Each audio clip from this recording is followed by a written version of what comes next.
Rolf Sørensen, du er etapevinder, eller var, i 1995, og nu har vi Giro-start her i Danmark i næste år. Hvad er det for en slags cykelløb, vi kan forvente at få til Danmark?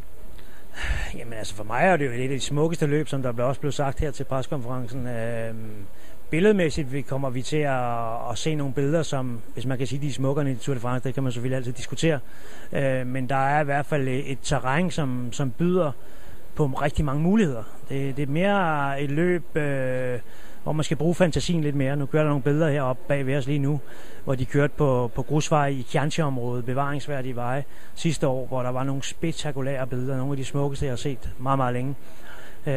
Omdiskuterer cykelrytterne, at de skulle køre dem, men de skaber nogle scenarier, som de er så dygtige til, italienere.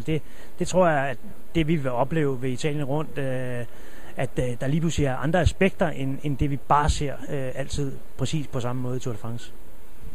Du kalder det nærmest et episk cykelløb. Hvad er det, italienerne spørger dig om, når du nu bliver konfronteret med, at det starter her i Danmark? Jamen, hvad spørger de mig om? De kender mig jo så godt som alle sammen i Italien fra min karriere, og jeg har boet dernede 26 år.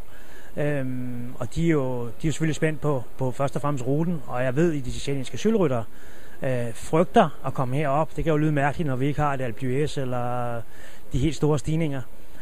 Men de frygter vinden herop. Det er sådan rent sportsligt, at det er det, som vil stå som det store overskrifter i vores aviser, Gazzetta dello Sport-avisen, som jo arrangerer løbet.